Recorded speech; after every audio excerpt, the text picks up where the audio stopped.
श्री स्व नमस्तुभ्यम। हम आशा पांडे अपना यूट्यूब चैनल पर स्वागत करता नहीं रहुआ सबके।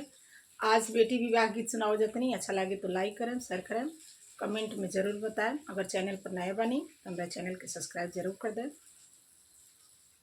के दली के बनावा हो अधिका सोहावन, लाख सवैया लाख छाव।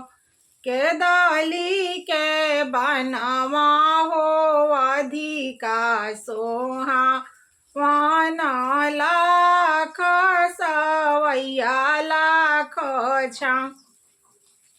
एक नाही आवेले भैया हो आनंद भैया, जिनी देखी हृदय जुड़ा।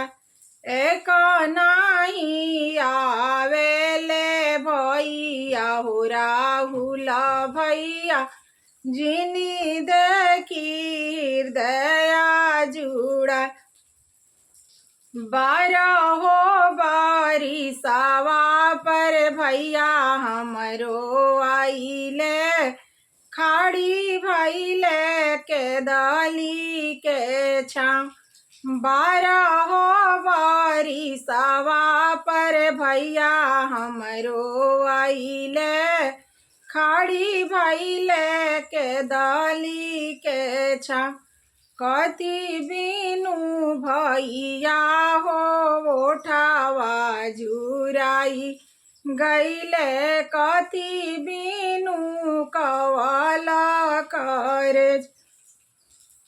कति बिनु भैया हो ओठावा जुराई गईले, कति बिनु कवल करे। पाना बिनु दीदिया हो ओठावा झुराई गईले, दूधा बिनु कवल करे।